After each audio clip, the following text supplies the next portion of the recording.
Hi, everybody. Hi, everybody. We're back. It's been so long. Hi, welcome to CitizenCon 2954. I'm Jared Huckabee. If you're in Hall A, let me hear you scream. If you're in Hall B, let me hear you scream. I'm going to take this off. Here, George. Come on, dude. That's George. Say hi to George. All right, you didn't see George. Welcome to CitizenCon 2954. I'm Jared Huckabee. We are live from Manchester Central here in beautiful, sunny Manchester, United Kingdom. This is the, 11th CitizenCon? 10th CitizenCon? I should have counted beforehand. Basically, we're back. It's our first since we returned last year in Los Angeles. We've got a tremendous show for you. I'm sorry about the countdown thing there. This is the biggest CitizenCon we've ever done, and as one might expect, it took us a little longer to get things going than we expected. But we're ready to start. We're approximately 20 to 25 minutes from the show start, so we are not going to make our 11 o'clock on the dot start time, but you can guess about 20, 25 minutes. So we do got some stuff here. So what is CitizenCon? Anybody? You can't see them. There's a bunch of people down here below me. What's CitizenCon? Nothing. Ships? It's more than ships. Grand vehicles too? Okay, we're not talking to that guy anymore. CitizenCon is our annual showcase of all the work our developers are doing for both Star Citizen and Squadron 42. It's also a chance for Star Citizens to come from around the globe and gather much as they're doing here. Let's take a look across the field here. I'm going to get out of frame here. Let's take a look at the field. Look at that. This is our hangar bay of the UEES Barbary. Here now, every CitizenCon we theme our expo hall to one thing or another. In 2019, it was themed for Grimhex. And last year, it was themed for Pyro. This year, the UEE's in town celebrating Citizen Day, and we'll learn more about Citizen Day later in the thing. So, what's on the agenda for this year? Well, CitizenCon, like it was last year, is now a two-day event. So we have a whole host of presentations today and then a whole host of presentations tomorrow. We're going to run them down now and let you know a little bit about what you can expect. So in about 15, 20, 25 minutes, I can't be specifically at this point, Chris Roberts is going to take the stage and kick off CitizenCon proper. We're just the pre-show here where we like to have fun. After Chris Roberts takes the stage, we are starting with Brave New Worlds. Now that is our core technology and Star Engine Group's presentation. You might remember that they kicked off last year's presentation with that amazing Star Engine trailer that was like 25 minutes long or something. We don't have a 25-minute long trailer today, but we do have a chock-full 90-minute approximately presentation of their new Genesis system, which is a subsystem within Star Engine that will let us build planets at the size, scale, and scope that we've always dreamed of. So you can check that out at the start of the day. After that, we've got a social universe. Now this is the sleeper presentation of the entire thing. Now, we were a little cagey in the description on the website about what this is. You know, it's everybody getting together and playing with your friends and stuff like this. But I'll just say it's the sequel to a presentation we did approximately 10 years ago at CitizenCon. And if you want to look back at what we did back then, you can probably guess what it's about. Folks that are in large groups of people will want to pay attention to this one. After that, we're going to take a lunch break because this is a very long day and, you know, we all need to take a break here. That's your chance to get your snacks, get your food, say goodbye to your loved ones because the second half of the day, you are not going to want to be anywhere else but in your seat. Because when we come back, we've got that cosplay contest sponsored by Tobii Eye Tracker and then Dressed to Kill.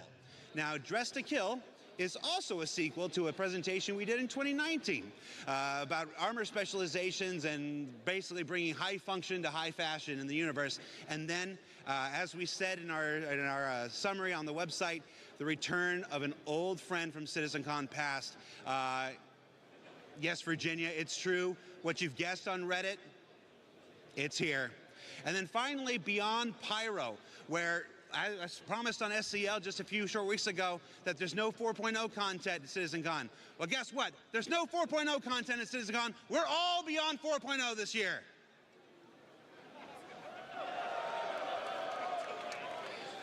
All right, I'm going to need you to do better with your cues there. Yeah, we're going to look beyond Pyro to what comes next. And then we're going to take a short 15-minute break after that, let everybody recharge, and then there's something on the schedule that is currently redacted. I'm not allowed to tell you what that is, but I'm going to tell you guys watching at home the same thing I told everybody out front when they were waiting to get in. Do not let any force on this earth stop you from being in your seat when whatever that is happens at the end of the day. And then on day 2, we come back tomorrow with a look at crafting your home. That's a look at base building, which we first introduced at last year's CitizenCon, and the new crafting system. The crafting system that aims to dynamically change the face of all life in Star Citizen. There's a reason it's kicking off day 2. You're not going to want to miss that. Then, Captains of Ministry. That's replacing our general Ship Talk 2054. Is that what year it is? 940? Yeah. George is saying yes.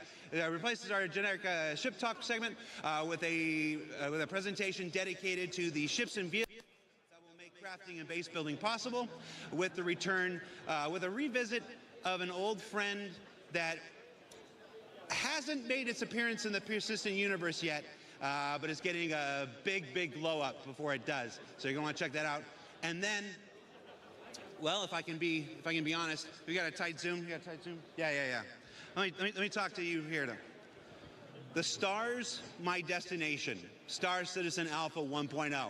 If you're an old school sci-fi head like me, you'll recognize that title. This is perhaps, and you know me, I'm not the one to hype. I'm not generally prone to hyperbole. I'm always like cautious. I'm like, well, you know, it might be this, might be that.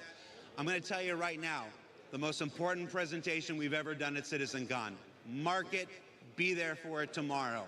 Now, that's enough for me. We're going to throw it down to Dan, down on the floor of the hangar here, and we're actually going to explore a little of what's here in the UEES Barbary. Dan, are you there? Thank you, Jared. Welcome back to CitizenCon 2954. My name is Dan Howbrick. I'm the community producer here at Cloud Imperium Games, welcoming you all back to Manchester, home of the previous CitizenCon 2949. Although unlike then, things look a little bit different than they did before. That's right, as Jared said, gone is the grit and grime of Grimhex, and now we have the spick and span floors of a UEES Bengal-class ship. That's right, we are aboard the UEES Barbary, just locked in orbit above Manchester. That's right, this entire CitizenCon is themed and brought to you by the UEE Navy. Why, you may ask? Well, you'll just have to keep watching to find out. Now, if you're looking at the screen going, who's that handsome man I'm looking at? You probably have a different tab open. So I'll give you guys a quick second to get to Twitch or YouTube and get to the right tab. Make sure you're watching the stream and make sure you're watching our content. I know, it's a disappointment to me too, but I'm told that eventually you get over my face and voice and everything about me. But in case you don't, this year I'm joined by Manchester's very own Sam Haley as my co-host here on the show floor at CitizenCon. Sam Haley is one of our QA supervisors here at the Manchester studio. She also has some impressive street cred. She was the pilot of the Carrick in the 2949 CitizenCon demo, and I literally found this out yesterday. She's also the voice of the ASOP terminal. So we'll make sure that you guys get to meet Sam later today as we're going through. Now, I know Jared just went over this a moment ago, but if you're like me and you can't listen to a man in his, I don't know, mid-80s ramble on about how the sky used to be blue and dial-up used to be a thing, let me explain what we're doing here. I'm here on the show floor at CitizenCon here to show you guys the awesome stuff we have for those of you who are at home and aren't able to attend. So we want to make sure that you guys feel as though you're not missing out. So come follow me and we're going to check out some cool stuff here on the show floor right now. To my immediate left, we have the Voyager Bar. If you guys are here at CitizenCon and are looking for some refreshments, look no further than the Voyager Bar. As you can see, we have some impressive refreshments based on our in-game drink manufacturers. We have some awesome flags, we have some awesome pennants. I don't know how well they're going to pick up, but we also have some amazing 3D torpedo burrito dancing Garmin Humble stuff in the background. If you guys are looking for a drink here at CitizenCon, look no further than the Voyager Bar. I'm sure we're going to see some of our developers here around 4 p.m. Probably closer to 3 p.m. They're going to be here any second. It's been a long couple of weeks, so we'll give them some privacy and we're going to move right on. Also to my left, we have our Monster Tech Sim Pit. If you guys are looking to experience Star Citizen in a way that you've never experienced before while you're here at CitizenCon, then the Monster Tech Sim Pit is a great place to be using our VKB sponsored joysticks. These are awesome places to check out Arena Commander and Star Citizen in real D4D. Now over here, come follow me. We're just going, excuse me guys. Come follow me. Now over here we have our community booth section.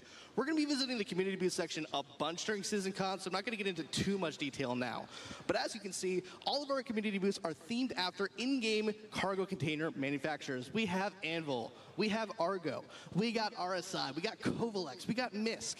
All of these containers are filled with orgs and booths that signed up to be part of our community booths. There's some awesome stuff. Like I said, we're going to be going there a little later today, so I'm not going to get into too much detail right now, but there's some awesome stuff there, filled with groups that make the verse a more immersive, impressive, inclusive place to be. Excited to check them out later.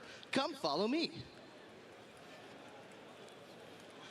As you can see right here, we have our general lounge here at CitizenCon. If you guys are looking for a place to escape the humdrum and bits and bustle of the auditorium, the general lounge is a good place to hang your cap, sit down, and relax. It's also a good place for you guys to make new friends. You guys are here for a shared love of Star Citizen. So if you guys want to make new friends, feel free to grab a seat. Ask people what their favorite ships are, their favorite ship manufacturer, their favorite game feature that may or may not have an issue council report. And you guys will make friends for life here at CitizenCon, here at the General Lounge. And I know there's something that we haven't talked about. It's a pretty big thing. It's a pretty big deal. I know we've just been glossing over it. I think we finally should talk about it. I'm talking about, of course, the Addison Lounge. That's right, the Addison Lounge. If you are looking to sit down in comfort and style, the Addison Lounge is the place to go. We have our United Empire of Earth timeline. We have our UEE branding all over the place. It's a good place for, again, for you to hang your cap, sit down, relax, and enjoy the show. And I think that's it. I mean, Sam, I don't know where my co-host Sam is. Sam, hi, Sam. I don't think there's anything else that I'm missing on show 4, right? I don't think there's any major stuff I glossed over, nothing big or exciting that I didn't talk about, right? Dan, I know the most big thing in the room is your ego, but other than that, there is one thing you haven't mentioned yet. Yeah, let's talk about the Hornet in the room, shall we? We have an amazing set piece here at CitizenCon this year. It is massive. It is the biggest thing that I think we've ever had on the show floor here at CitizenCon. It is absolutely impressive. It has some really great audio displays as well, if you guys were here earlier. I think, Sam, while I go powder my nose and make sure that I'm picture perfect, why don't you head on over there and give the people more information about the biggest and best set piece we have here at CitizenCon. Let's check out exactly what we're talking about, shall we? Happily. Thanks, Dan. Let's go check this thing out.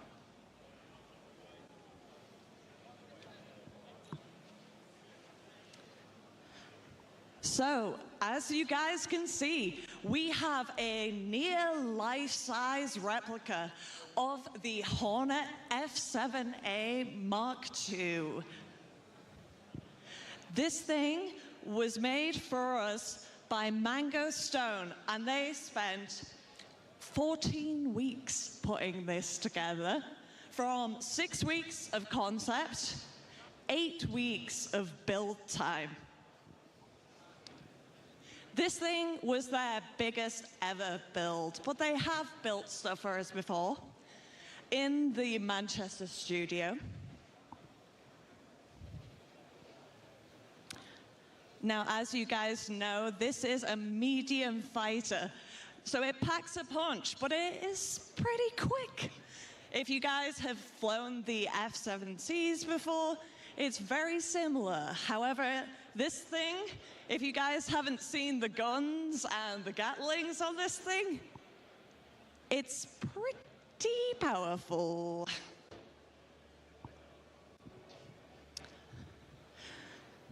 Well, yes, this is my now second favorite Anvil ship, dare I say it. And, you know, I haven't got to drop my cred yet, have I? Let's just... Your vehicle has been delivered to the following location. Yeah? Did I sound like me? Yeah? Good, good. Yeah, it has been delivered right here to Manchester, 200 miles away from Brighton, by our amazing guys at Mango Stone. This thing was built with a huge steel spine structure, and there is a platform in the middle, steel platform, that they use to build the top details.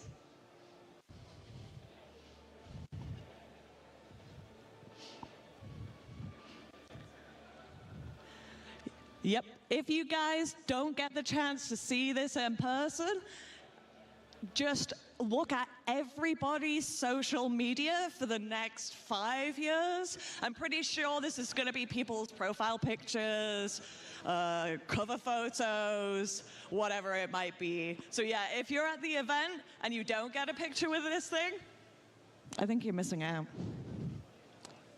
So yes, are we ready to head over? Brill, I think we're nearly ready for the first presentation. But before that, I'm going to hand you over to Jared. Jared, over to you. Hi, Sam. Thanks, Sam. Look, there's Sam. Hi. And there's me. And there's Sam. There's me. Now, what Sam was far too humble to tell you is that she, as in her role in QA, has more flight hours on the Hornet than almost any person at CIG, which is why we gave her the wonderful introduction to the Hornet. So, and you might remember Sam from CitizenCon 2019. She flew the Carrack through the very first jump point to the very first visit at Pyro. So let's give Sam a round of applause, please. She was too humble to give her credentials herself. So now we are going to go into Hall A. Hall A is where the magic happens. It's where everybody needs to find their seat and get ready for the start of the show. So hey, if you're here in Hall B, let's all move over into Hall A. Because the sooner we all get in there, the sooner we can start the show. And the less I have to vamp like this. Everybody in Hall A. All right. So look, I'll show you how. Follow me. Do. Hey, what you got? Want to take a picture? Take a picture. All right. Oh, the other way. There you go. Hi. Oh, you have a timer on it. I don't got that kind of time, man. Okay. You want to? I'll take the picture. No, I'm a professional. Hold on. Okay. No, let go. Let go. Let go. Yeah. Oh, you got a battery. Yeah, Let go. I have to. Okay, I'll do it. Oh, now you push the button. Yeah. There you go. I'm a professional. Ready? Stand over there. Yeah. Hey, I gonna be.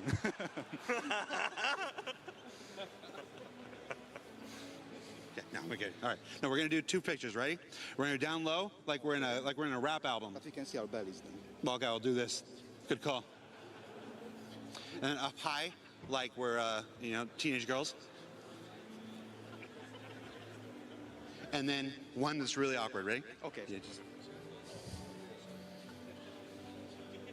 how's that look? How's that look?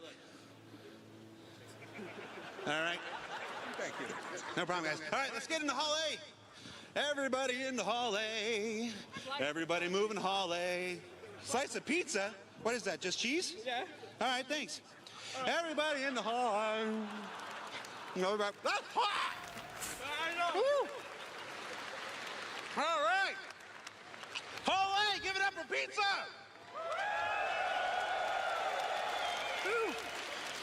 One of my favorite things about Star Citizen, we've got Big Benny's Noodles, we've got Torpedo Burrito, we've got Pips, and we've got pizza. Oh. Just pizza. Wow. There's a lot of you in here. This is the largest audience we've ever had for CitizenCon. 4,200 people, plus a bunch of employees, plus a bunch of crew members. Over 5,000 people in this room.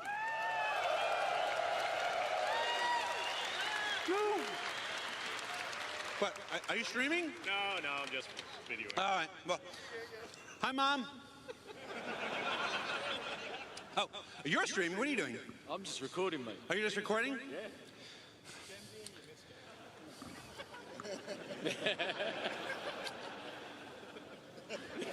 All right, there we go.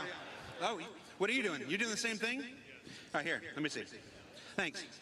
All right, so CitizenCon, who are you? Martijn. Martin? Yes.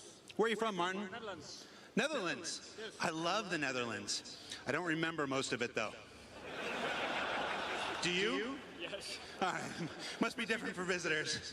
Different priorities. I don't know if I'm supposed to say that on stream. Whose phone was this? There you go.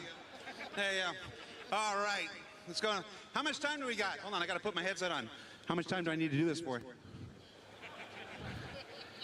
Where's Chris Roberts? Chris Roberts is here. Does he have his mic on?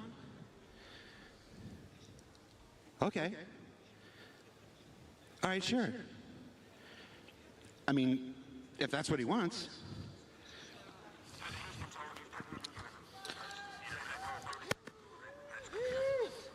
I apologize. You ready?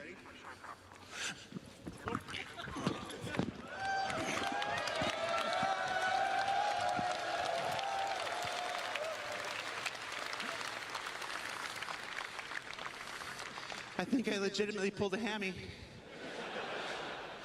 Oh, that thing is rock hard right now. Oh, you gotta check out my shoes. Yeah. Donatello, Michelangelo, Leonardo, Raphael. Yeah, all right, so that's all I got, everybody. We're gonna take a few short minutes. We're gonna start the show. Chris Roberts, he's gonna kick this thing off proper. So stay tuned, we'll be right back. You're gonna love the show, everybody. Thanks.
CitizenCon 2954. There's a lot more of you here than there were when we were here last year, 5 years ago. There was 1,200 people. There's almost 5,000 people in the building today, which is amazing. I'm so grateful. I know a whole bunch of you around that have come from around the world to visit the lovely, sunny Manchester. But inside here, there's going to be a lot of very cool stuff, although in this up-and-coming presentation, you may see a few things inspired by the Manchester weather. Anyway, so like the first title of our first presentation, Brave New Worlds, we're on the cusp of a new era for Star Citizen because server meshing is finally a reality. People are making their first jumps to Pyro in Evocati testing right now, which is pretty awesome. We're going to have it out at the end of this year. So I think it was going to be a great new phase for Star Citizen. And over these next 2 days, we'll talk about the new tech and tools in the Star Engine that will help us craft those worlds that you're going to be flying around to. And you'll hear about our plans beyond 4.0 and how we get towards Star Citizen 1.0, which is out of alpha and for everybody to play. And a little later this evening, I've got a special surprise for you, so you definitely want to stick around for the 5:30 show. Anyway, the team has worked really hard on the lead up to CitizenCon and this year to work on first of all, what you've been playing in live, what you're going to be playing, what you're going to see here. So I'd like to thank them all for working extra hard and putting all their love and care, just like you guys love and care what we're building, into what we're doing. So thank them and you guys. And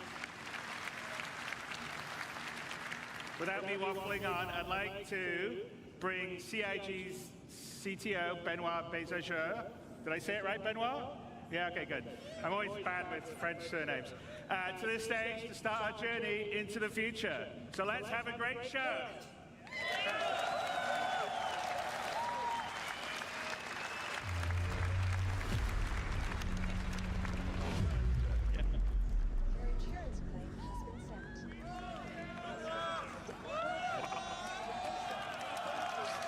Hello! Bonjour, Citizen Con! Guten Tag, Citizen Con! Hola, Citizen Con! Ni hao, Citizen Con! And hello, Manchester. I'm not going to need this anymore. Cool. I am Benoit Beauséjour, or as some of you know me, I am Balt on Spectrum. Today, we will talk about Brave New Worlds. This is Pyro 2, Monox. It's a barren planet, not really habitable. Now, since the advance of our planet tech, we've always allowed players to circumnavigate planets and move from orbit to ground seamlessly, explore complex areas in intricate detail. Now, with server meshing, we're going to need a lot more locations for missions and destinations for more life. But there's a major question that has always followed this project since the beginning of Alpha 3.0. How are we going to make a large number of planets and systems? How are we going to meet the fidelity benchmark we've established? In this technology update, we bring life to lifelessness, even to Monox. We take the physical representation of the terrain, the geology, the atmosphere, the climate, and the environment to create accurate biomes that spring naturally from the collision of all these environments. Coherent, denser biomes that follow the laws of nature that we encode into data. Data that we then leverage to place flora and fauna, yes, but also settlements, buildings, alien and human life in a planetary context. This creates worlds that are scientifically plausible, richer in gameplay opportunities. We want you to find adventure just by going around the planets without a quantum point. We want you to find actions along your path. For this, we are changing how we made the game. We are scaling how we made the game in all areas. This is not just a Planet Tech update. This is a collection of systems that we call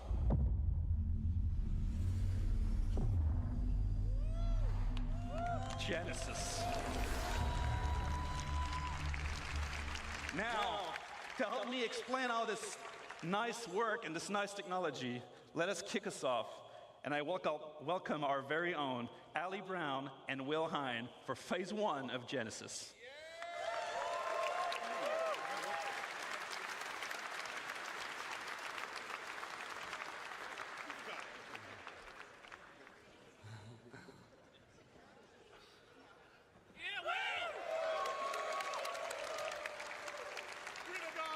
Hello, Star Citizen. Yes, hello, Citizen Con. Yeah.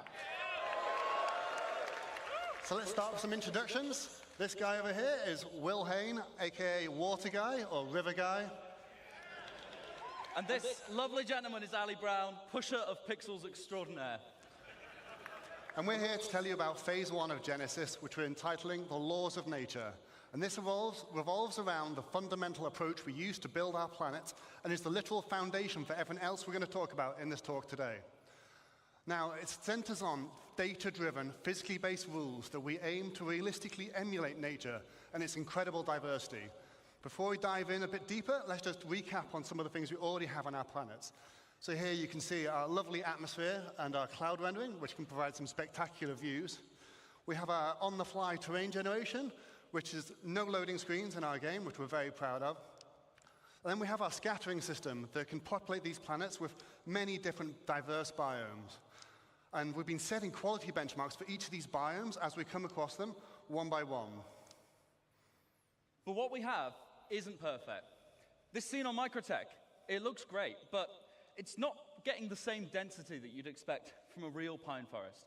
That's one of the things we want to solve. The other, if I take you to the other side of Microtech, you'd be excused if you thought we'd just turned around and looked at a different part of the forest. Why is that? Well, this is because currently our artists create slices of biomes in great number, and then they distribute them across the planet using humidity and temperature properties. Each slice looks great in isolation, as you've seen, as you've explored. But this is not the solution to give us varied and natural biomes across an entire planet. Additionally, just using humidity and temperature limits us to only 2 degrees of variation. And that's not enough for the sorts of planets and worlds that we want to create and for you to explore. So how are we going to scale up our planet generation? Well, as I said before, we're going to start with physically based rules that drive everything. We want nothing to feel random on these planets. We want no limitations on the number of biomes. We want infinite biomes that are continuously changing across the planets. And we want extreme density, and we want to maintain or exceed all of the quality levels we've set with our existing biomes. And most importantly, we want it to be scalable so that we can really scale up to the level of content that the designers are expecting. And from your perspective, we want you to be able to truly explore and find unique playing opportunities everywhere on our planets. So to start this, we're going to need more data. So if we see here some of our existing data sets on our planets, we have temperature, which we define locally and globally, and humidity, and that's it for now. With Genesis, we add many other data sets, such as the geology type, the soil type, and then we also go for things like the soil depth and the quality and the nutrients, and many other properties all drive this complex data set that we use to build rule sets on that each individual asset can describe how it should work with them. We're going to put something together and show you some demos today using some of the assets that you've already know and love in the PU. Although you might see some new stuff later, we'll save that. What you're going to see is a vertical slice of development. It's very early stages, very work in progress. You might see some bugs, but that means it's only going to get better, so be excited. The number one challenge with planets in our game is scale. In no other context do you need a planet to look great from first-person perspective when you're stood among the trees. You need it to look great when you're in a spaceship at a quantum marker miles away, and everywhere in between. There are no loading screens, you see everything. We cannot afford for it to look bad in any of those scenarios. So, let's start from a ground perspective. Demo number 1, let's have a look.